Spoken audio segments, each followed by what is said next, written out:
what's the number one mistake you see founders make when they try to scale their market? I think in the seed to Series A levels, I think you mainly have the issue that there is, an early indicator of product market fit, which is probably not reliable, and there's still a lot to work on, and a big emphasis is on executing marketing campaigns and really, improving ads, doing more campaigns, scaling budget on campaigns, and I think it's often overlooked and not taken seriously. It sometimes feels to me it's budget-wise, it's apparently much easier to just put a lot of money into campaigns, investing more into then the hard part, the difficult parts of the customer life cycle, customer journey, retention, pricing tests, etc. So this lifetime value optimization, I think, is often overlooked and not taken seriously. And today I have with me Thomas Kuchling. So Thomas is a seasoned growth and marketing leader with over a decade of experience scaling startups across Europe.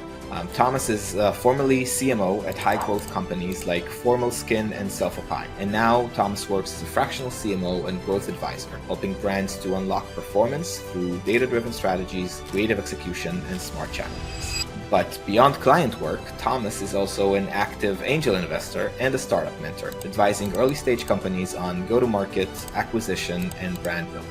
Thomas brings the rare mix of operator and strategist, blending hands-on experience with a broader ecosystem. Welcome to Oh Frac, the podcast where top fractional leaders share their wins, struggles, and stories from the trenches. Hosted by Adir Ron. Welcome to Oh Frac, the podcast where we dive into the world of fractional leadership, the wins, the struggles, and everything in between. I'm your host, Adir Ron, fractional CMO. And today I have with me Thomas Kuchling. So, Thomas, welcome to the show. Great to have you here today. Thanks for having me, Adir. So let's kick it off with an icebreaker question. So, you've mentored startups, you've advised multiple founders, worked with VCs, built your own practice. What's one lesson that you can think of that you learned from a founder that stuck with you? Let me think about it. So it's definitely true. I worked with a number of founders, either in their companies or as external advisor. I think a key thing I always had to really absorb and inhale is the different level of urgency, like really understanding, you can do marketing in a certain way with best practices, and there's so much you can do really well, and this is how you should do it, etc. But I think all of these, especially early stage companies, have such a different level of urgency, what needs to be done or achieved until when. And I think kind of finding there the right balance between, you want to do a really good job or you want to do like something that works and is great and looks great. But sometimes you really need to kind of put this a bit away and focus on actually, what is needed. And I think that's something which actually works well, I think, with most founders if they also know what situation they're in and what they need. Yeah, but I think that's like a key learning I actually relearn often, in many situations. How often do you see that founders, though, actually have a clear vision of what they need, at least from a marketing perspective? Yeah, if you would ask me, like, not marketing perspective, I think often, it's definitely the case that most really understand, what situation are they in, what they, especially commercially, and also looking at fundraising, need to achieve at what time frame. If it comes to marketing, that's often an issue. Like, I think there's overall, also now with growth versus marketing, what is what, there's a lot of just lacking knowledge what really is there and what is also needed for my case, for my business model, or for my industry. I think many marketers have the same situation. Like, I experience often that I'm dropped into a conversation with a company or a founder, and we just realize, hey, it's completely different what they need or what they're operating in and what my skill set is. And, just starting between B2B and B2C, that's like the big part, but there's so many then underlying factors. And I think that's often lacking. Yeah. And that's why I Yeah. think it's also so important to have like kind of this first intro call and really understand, what is needed, to also then have a good match. Yeah. Yeah. You can't underestimate that, the importance of the intro call. 100% Mm, agree on that. absolutely. Yeah. All right. So let's Thomas, let's dive in a bit into kind of, your journey, your fractional journey. So how the frac did you get here? Yeah. How did this happen? So yeah, as you said in the intro, like I've quite some experience. It's like 10 years, more than 10 years now, working in digital marketing, mostly with startups or digital companies, where there's a big focus on offering some digital product and service. And I really focused first on learning not only skills, and that's a lot about performance marketing or customer acquisition marketing, but also about business models, digital companies, etc. And worked first in Google, worked there with a portfolio of companies, and then switched to startups, working in startups. And honestly, for me, it was very important to really kind of get to a level where I'm confident that I have a good understanding and good level of skills. So sometimes I think I could have maybe switched earlier into self-employed fractional work. I did it only 1 year ago to fully switch. And so far, I love it. I enjoy it. It's really, really cool. And I think the final tipping point was really kind of more and more curiosity to really kind of do this step to see how it goes, how it's also different, than working full time in one startup, which is also very intense. Yeah. And I always also had this topic. On the one side strided always to learn more, and I thought this is a great learning experience, and it is like just working with a multiple of clients and companies. You learn so much. It's really really crazy. And yeah, I think finally, like I had always like this feeling that I can do one thing quite well, and that is switching context. So I'm kind of enjoying switching between different topics, different projects. Was finally also one of the feedback I got from a very early mentor I had in one of the companies I worked in. And yeah, that's definitely true. I kind of enjoy it. I don't struggle working with multiple of clients, and really enjoy the exposure and the learning of it. Yeah, and that's how it happened. All right. Cool. And so how did that transition from full time to fractional kind of looked like for you? Mm, so in a way, there was definitely like some concerns, like coming to the decision, hey, I quit now a job. I'm also leaving a team, going into self-employed work by myself. I now have also some, freelance partners I work with, but still it's kind of me. And that was a bit scary, especially also in the beginning, kind of understanding, where do I actually get my projects from? Will it be reliable that I have like also, how to say, a promising outlook on getting more and more projects that also stick with Yeah. me. I focus a lot on actually flexibility.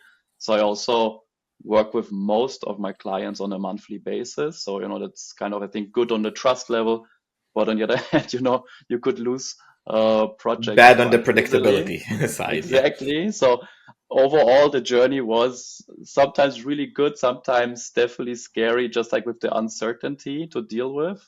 Now being like over a year in, yeah, it's really rewarding. It's really cool, and also most of my clients stuck with me.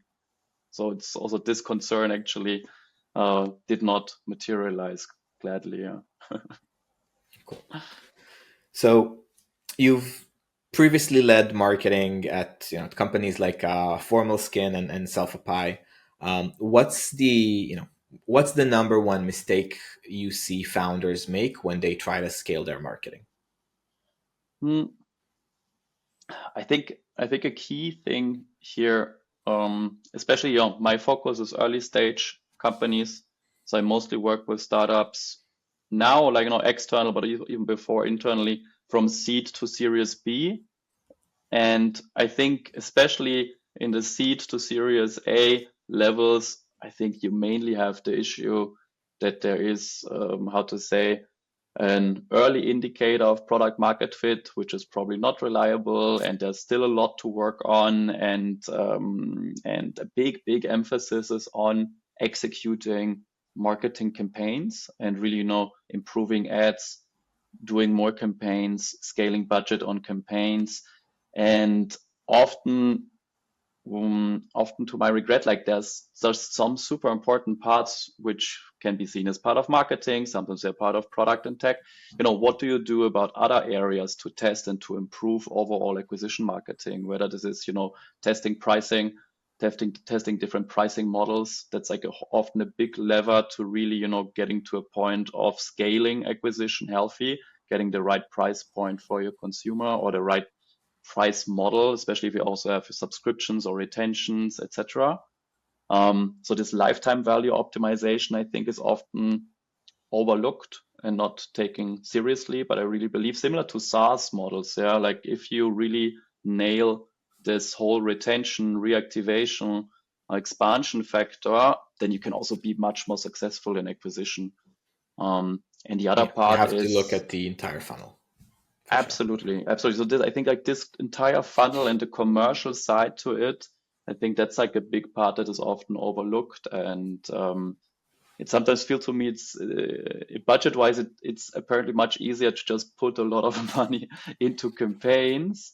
I used to scale monthly budgets from, let's say, 50,000 up to 500,000 per month. And that's like, in a way, quite easy to also justify. But investing more into then the hard part, the difficult parts of the customer life cycle, customer journey, retention, pricing tests, etc., that often feels to me that, it's difficult to make these decisions or these investments. And I think that should be different. Yeah. So would you say that, that startup, that like usually from the startups that you're seeing and talking to and advising and meeting along the way, that most of them kind of, get this whole growth wrong in a way, thinking too much or focusing too much just on acquisition and not enough on retention, activation? I think that's definitely one issue. There's also the underlying issue that often this whole topic, are we in a product market fit, is too optimistically decided. That, just because there are some parts of marketing acquisition working really well, and that is then, okay, this is now product market fit, we can scale. I think that's often risky. I've seen very different companies in terms of product market fit. To me, one factor is like, if you're really in a product market fit, you could easily switch on any marketing channel and you will see positive results. Maybe not the best results, channel to channel different, but any channel should show results. If you're really struggling that one channel works and every other channel shows bad to no signals, that to me would be like an indicator, okay, product market fit is not there. Like you maybe have one channel fit, but definitely not market fit.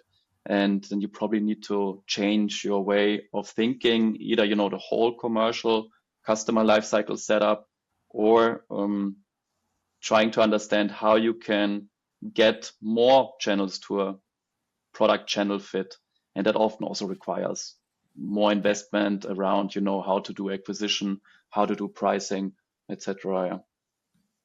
So that actually leads me to my next question. So Okay. if you had to pick one channel that most startups should start with, what channel would that be and why? So I come from the Google search world and I really love it, but I think there's more and more products where just search doesn't work anymore. And it's often I think also especially in companies. B2B. Yeah, and also especially now I work with a lot of companies and products, whether this is in health or finance or AI now, where there's just so low customer awareness and so low knowledge about what you are offering that there's just no search volume. So you kind of need to go into push marketing, which, back in the days before digital was similar. You had like your newspapers and TV and radio, you did push marketing, you had to educate the market, build awareness, etc.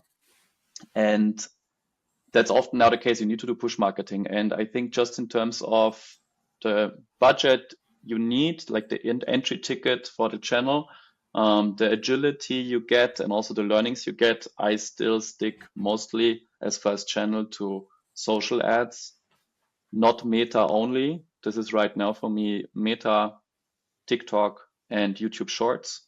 Why? Because you get very different signals. It's quite Interesting. interesting, but also you get very high efficiency in creative utilization because all of them work mainly with vertical video ads. Yeah. So that's mostly my go-to. I otherwise really emphasize influencer marketing, but there's the big difference, especially early stage. The entry ticket to do good influencer marketing is just so much higher. So you Yeah. need just much more budget and also patience to really make it work.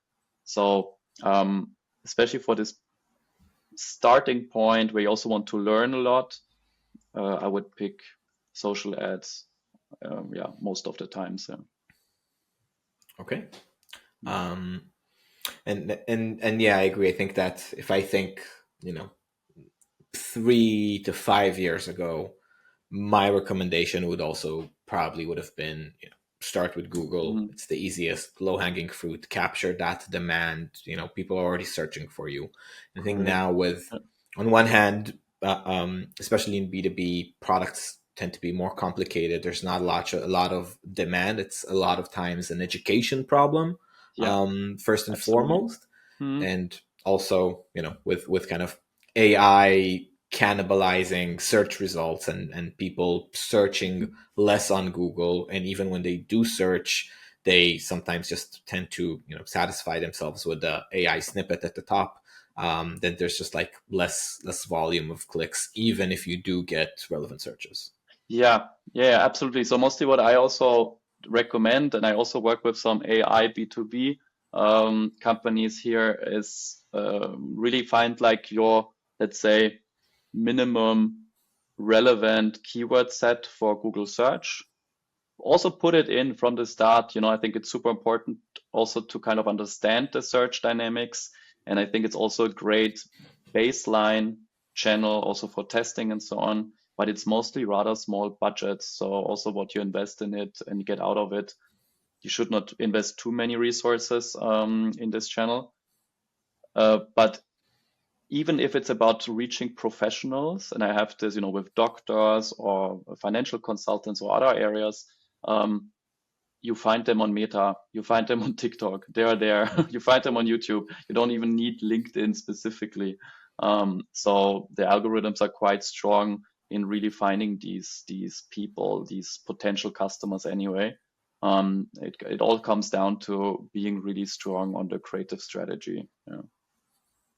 All right. So, we already touched upon AI, so I think that's a Mm. great segue to my next question. And I think you previously mentioned that you see that you think AI can make fractionals compete with entire teams. How do you Mhm. see that kind of coming to fruition? Yeah, I think there's like probably in many areas outside of marketing, but marketing especially, there's just so many different disciplines in marketing or areas you need to also cover to make a good job, in terms of creative and campaign management, landing pages, website, analytics, data. So there's so many things happening, and normally you would need a team, especially for the start, or you will need like experts along the way. And I think in terms of filling gaps or increasing productivity in some of your core skill set, but then also maybe adjacent skill sets is feasible.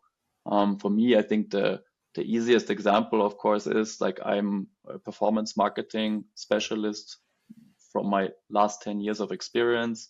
I can work end to end in search and social ads.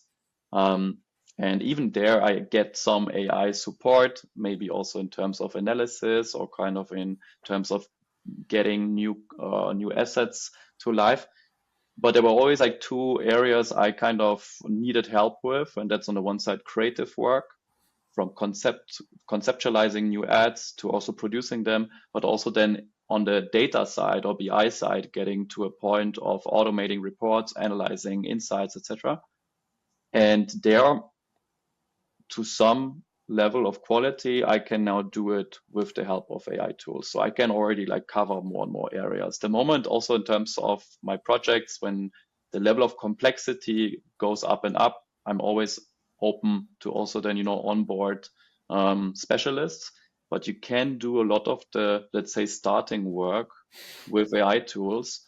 And I think that's a very important trend. Yeah. And in a way, I can offer many more services now to my clients, all kind of from my brain or my thought. Yeah. What do I want to do, and how should it look like? And yeah, I think that's a big game changer. Yeah. Do you think we're already at a point where a single fractional leveraging AI in a smart way can outperform a full in-house team, or are we not there yet? I think if you look at specific channels, yes. If look at a Series A, Series B startup, which has like 10 to 20 people and do like 5 to 6 channels and areas of marketing on a good level, that I think is risky or not feasible yet, especially on a certain level of quality and speed. I think that's probably not feasible yet. But if you pick specific channels or areas, I think there's definitely the chance that you can already compete here, either with internal teams or with agency setups. Or I think already bring like two advantages to the table, which is speed and this kind of quality that everything comes from one person and there's not a lot of coordination needed. So I think these are kind of very valuable advantages. All right.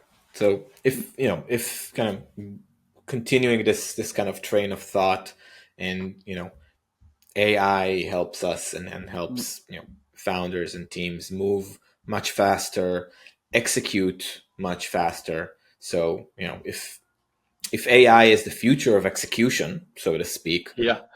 in your perspective, what's the most important skill set that a startup should actually be hiring people for? Yeah, yeah. I think it's definitely like a key thing for execution, speed, productivity. I'm also working with some of my clients really close to management and teams, and also in many companies, the whole topic AI readiness is already there, and there's a big emphasis how to get there, how to actually get your teams on a level where they are really using AI and understanding how to use AI. Um, from what I see, it's still so early that I think one of the most critical points you need to get your teams to is actually start using it. Really, not having any concern touching these AI tools, and that it's okay that you actually leverage your work with AI. I think that's, to me, it still seems this is the key thing that that you help people, especially at the beginning of their careers, like they're maybe junior to senior profiles, and they're really good in their fields or very curious to get better. I think they sometimes are concerned if they now use AI, it actually diminishes their standing, or that they are perceived as, I don't know, a fraud, that they are just using AI and nothing else. And I think that needs to probably change, that you really help them understand how to use it, what there is, how it can also leverage your work, and even, how to use also AI to improve your skills. There's a lot of like potential that it actually is a good guide to you what is important if you do email marketing or if you go into SEO, how to actually do, like I do right now, kind of a learning cycle to use CapCut better, the video editing tool, and just Yeah. how to do it with kind of a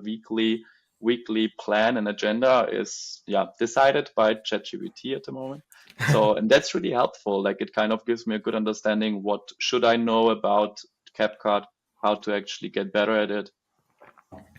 So I think kind of, losing the concern of actually using and integrating them, but also using them either to actually do better work or improving your work, but also to learn more, get more guidance. I think that would be very important for teams and for companies. Yeah, I agree. And I totally resonate with what you said on CapCut. For me, it's NA10, the Ah, automation yeah, platform. So I've yeah, been, playing around with it and kind of, got, ran headfirst into a wall with some very complex things that I tried yeah, pulling off and I couldn't. And I ended up like going to ChatGPT and telling him like, yeah, okay, you're an NA10 expert, teach me. yeah, And like, yeah, here's yeah, what I'm trying to do. Here's what I'm doing. Here are the errors that I'm getting. It's like, oh, you're looking at this all wrong. You should be using this node and do this type of automation. And this is the yeah, flow that you should be looking at. And then like slowly and iteratively, I get better at learning how to use those tools. yeah, So it's exactly. amazing how it's kind of like on both sides of the table. Yeah, You use AI to get better at what you can leverage AI to learn how to use AI tools better. So it's yeah, yeah, exactly. And getting a kind of also this step-by-step learning process. Yeah. exactly. But one I kind of want to step away from AI and talk a bit, look a bit, at kind of your journey. And one of the things that really stood out to me looking at your profile was, you're not just on the operator side. You're not just, you weren't just CMO and now fractional CMO, but you're also an investor. So Hmm. how did that come to be? How did you, started? How did you get to a point where when you started investing? Yeah, sure. Like, I think the story is kind of very opportunistic in a way. Like, I have some friends here in Berlin who are much more experienced and much more active as investors, and it actually came to the point where there was a kind of investment happening, an angel round, and this friend of mine, he focuses a lot on operational angels, and it was a B2C company, and they wanted to have somebody on board for performance marketing and paid ads. And it was kind of my entry ticket. I don't have the glorious investor track record, but I'm quite good at digital marketing. So that came to happen through this. Like, I joined them. Um, I did an investment, but I focused a lot also here on really giving them big starting help, how to set up your first accounts, what should a Google search accounting campaign should look like, etc. And kind of also then over time help them, picking their first hires and working with agencies, etc. And I really liked it. I kind of really enjoyed this position of being kind of this advisor, both strategic, also hands-on for a while. It's mostly in the first months that it's really important until also Yeah. the first marketing hire is there. Um, and yeah, I really enjoyed it. I did this now for 3 times, and every time also very different experience. It's very interesting. I kind of really enjoy also, being so close to founders in this early stage, but having then also the kind of the insights, what's happening there, how is it going, and of course to see also first successes. Yeah, I kind of really enjoy it. It's not my focus right now as a fractional or self-employed professional. There's I do this kind of rarely, like 3 times now in the last years. But it's very, very good learnings. Yeah, I kind of really enjoy it. And so typically in those companies that you've invested, did they already have marketing? So I'm kind of wondering if, Mhm. based on your marketing background, was it also a deciding factor, kind of looking from Yeah, an operator perspective at yeah, how their marketing looks like and saying like, hey, I trust yeah. these guys. I see, this is a positive signal for me. I think all of them not really. So all of them had a big focus on product and having a great product. And the founders were, I think, very open and constructive about marketing, but didn't have the marketing background.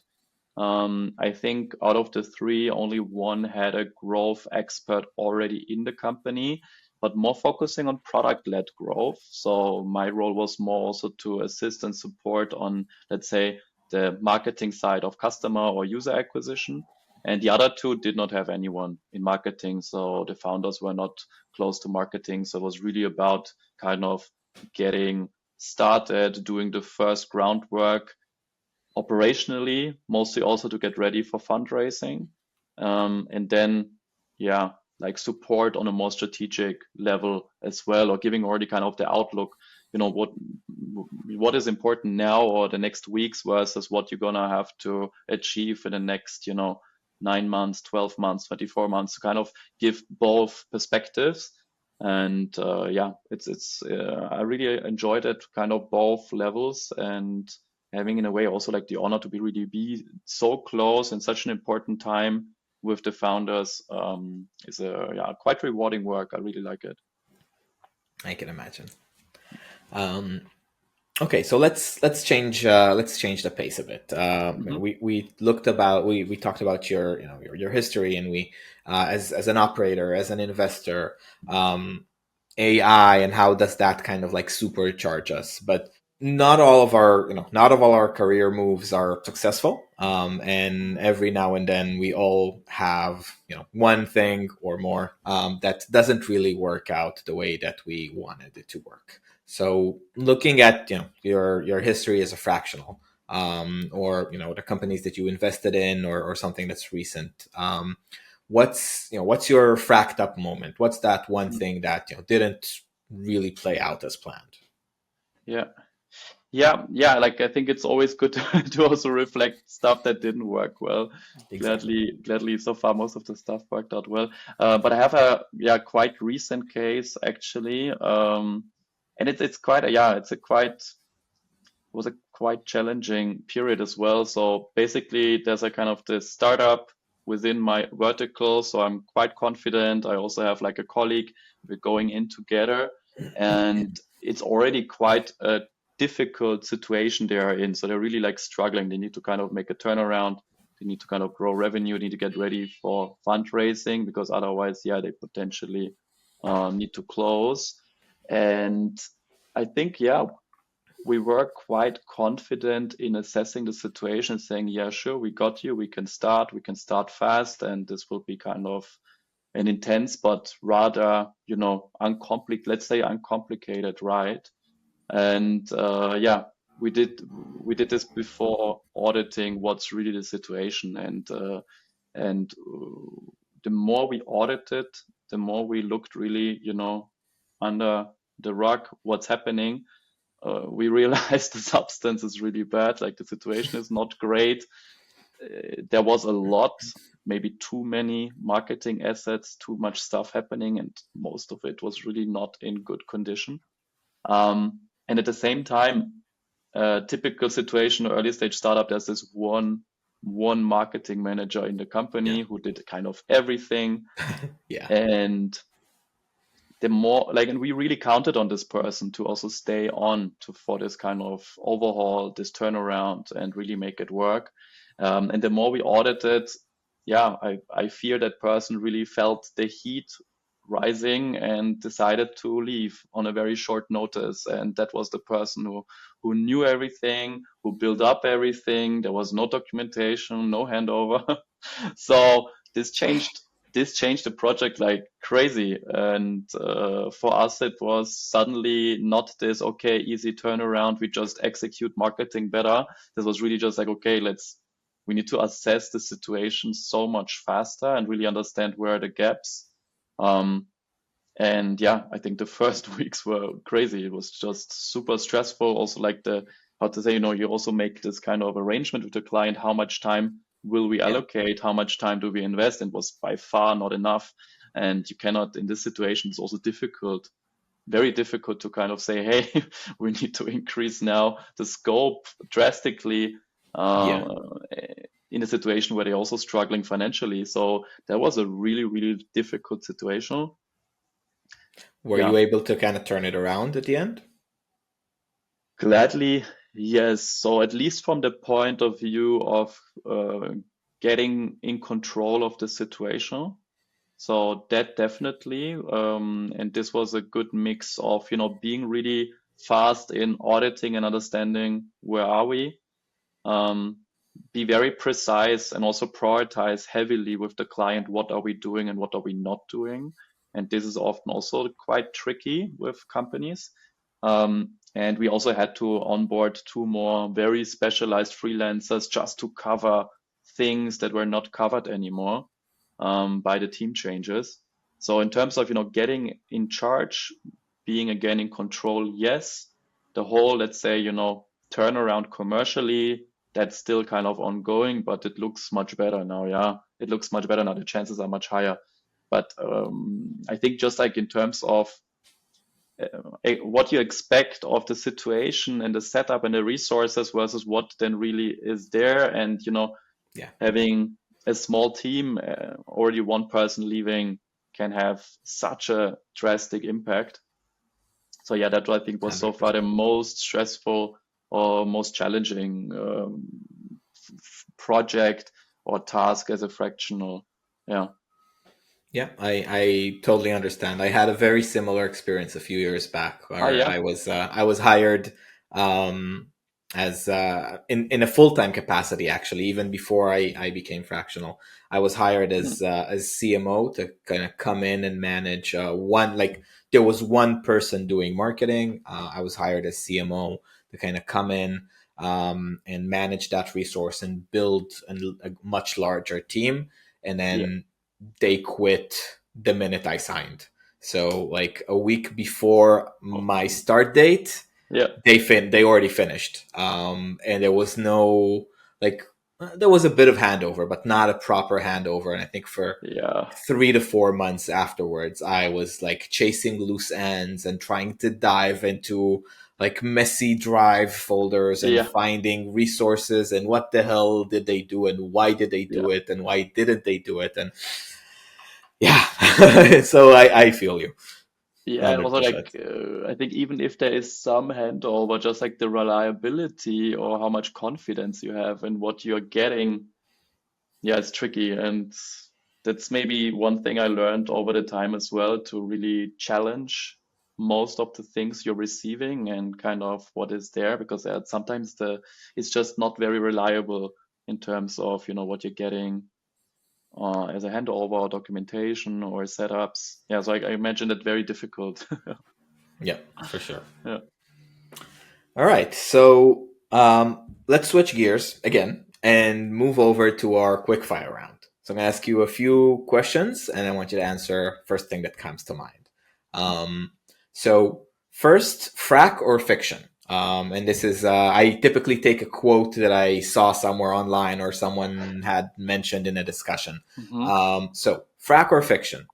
Um, Fractional CMO cannot be both creative and data driven. They typically come from just one school.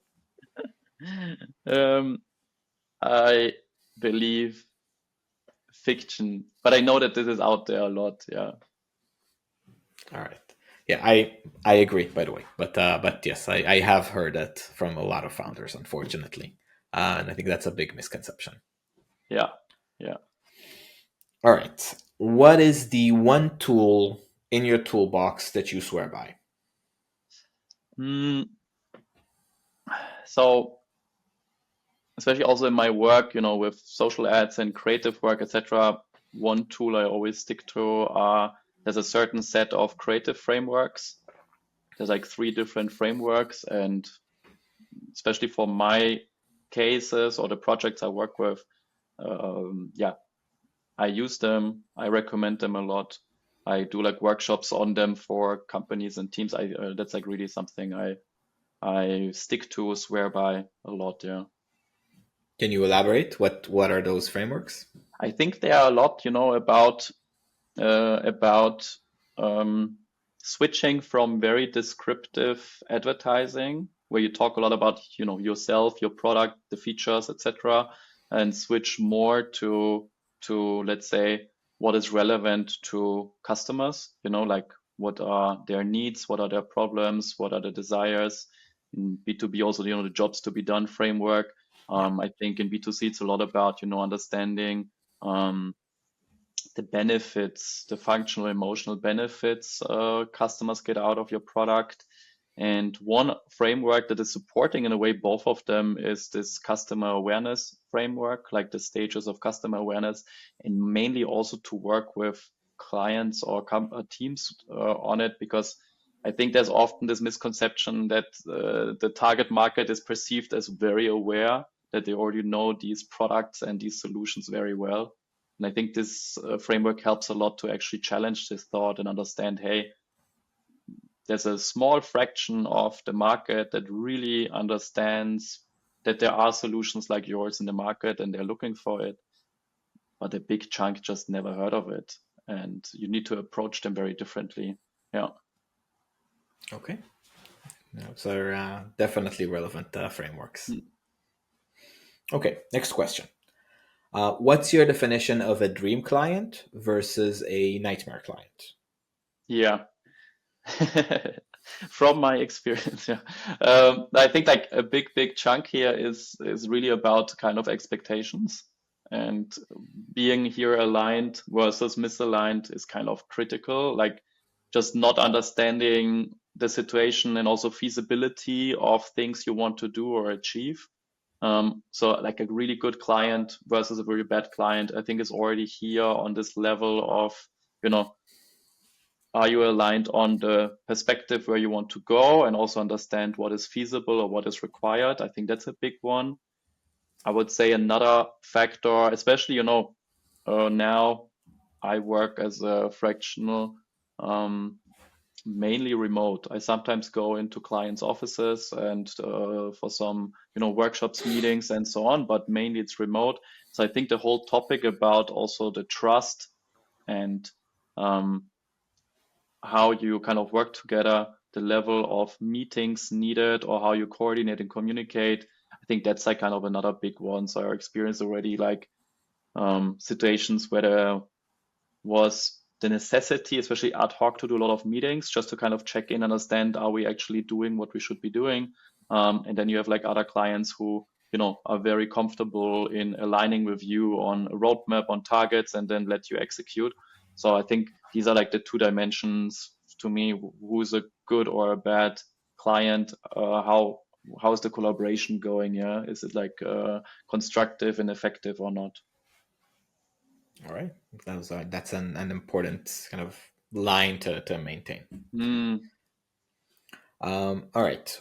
Where do you see the future of fractional? So, difficult for me to say, being now 1 year in it, I still have sometimes the concerns, how well is this going to work in future? I don't know yet. But so far, it feels to me that it's actually gaining importance or also interest by companies. I think, especially now, overall hiring or building up teams is right now quite easy. You can find good talent for your teams. That was like from some years ago, much more difficult.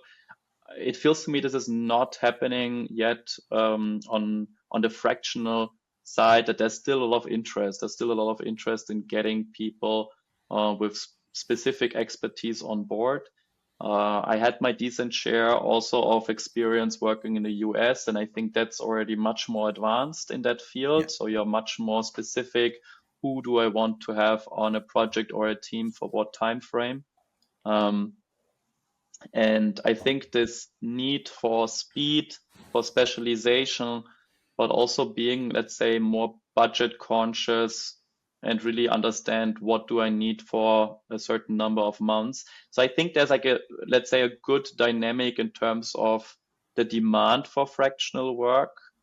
It could also mean that you have many more, let's say, short-term projects or involvements, but I think it's gaining demand, yeah, because it's just like in terms also what you're doing in marketing, growth marketing, speed sometimes is really important. I often talk to companies who need somebody starting next week or in 2 weeks, so speed is quite critical. But also then it's getting much more specialized. Yeah, like there's much more need for specialized knowledge. So yeah, I'm quite optimistic. I think that actually it's growing, the demand for this type of work. All right. So I do have one final question, and then we'll we'll wrap this up. But before we get to my final question, if anyone's listening in, and if there's a founder listening in right now, and they're enjoying our conversation, they're thinking, hey, maybe I should talk to Thomas. What from your what type of businesses, founders are you working with right now? So what's kind of like your definition of the ICP that should reach out Yeah. to you?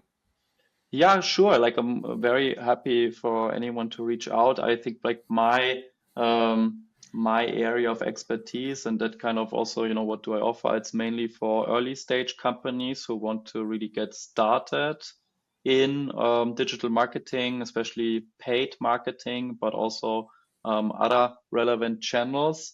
And both B2C and B2B, but mainly with this component, hey, you're using scaled digital marketing approaches to actually do customer or lead acquisition. I mainly work in the health and wellness industry and other industries that are similarly, in a way of that trust is relevant and that regulation is there. So a lot of like in finance, insurance, legal, education. So kind of all of these industries, frankly, if you look at my LinkedIn, a big chunk of my experience is in health. But also I work in these other industries as well. So that's a kind of a big focus, especially where products and services are a bit more complex or less understandable to the target audience. Yeah, that's right now what I mainly focus on. All right. So if you're listening in and that resonates with you, feel free to reach out to Thomas. I'm going to have his LinkedIn in the show notes. Perfect. Yeah. All right. So final question.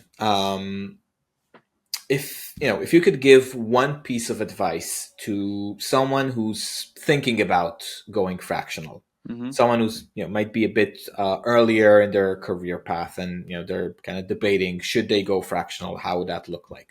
What would that one piece of advice be? Yeah. Yeah. Like I really think, and I also used it a lot and quite happy about it, like really understanding your best niche and really understanding, that area where you have like a really relevant skill set, but also a relevant vertical that ideally is also growing and has substance in overall the economy. For me, that's digital health. Health is growing. I have the experience there. I have a good track record there. I know what is needed. So of course, like for me, that it's super important and helpful to really understand, hey, what can I offer in this vertical? I believe in marketing, especially if you come in as a fractional or as a freelancer, you cannot be this jack of all trades. I think that can be feasible if you go full time in and grow in the company. But if you come in as an external expert, you need to really have an edge and really understand what it is. But I also think, especially if you switch and start in this area, um, it helps you give you more confidence. I think it really helps you having more confidence either in, understanding who to approach or what companies to talk to. And really then also, you need to be also able to pitch and sell. You need to be good with sales. And I think it gives you much more confidence in these conversations with potential clients if you really understand what is your niche in terms of skill set and ideal customer. Yeah. All right, that's a great piece of advice. Okay, and I think that we'll leave with that. So Awesome. Thomas, thank you so much for joining me today. It's been such a pleasure to hear your thoughts, your perspective, your framework. So thank you for joining me today. Thank you so much, Adir. It was great fun. Thanks for Same having here. me. It's always great talking about not only marketing, but also about this fractional work. And yeah, it was great being here. Thanks a lot. Thank you, and thank you to everyone who's listening on Spotify, on Apple Podcasts, anywhere else. If you're watching us on YouTube, if you enjoyed this conversation, please leave a comment, subscribe to the podcast, and share this with fellow fractionals or with fellow founders. Thank you for joining. Thank you for listening, and we'll see you next time.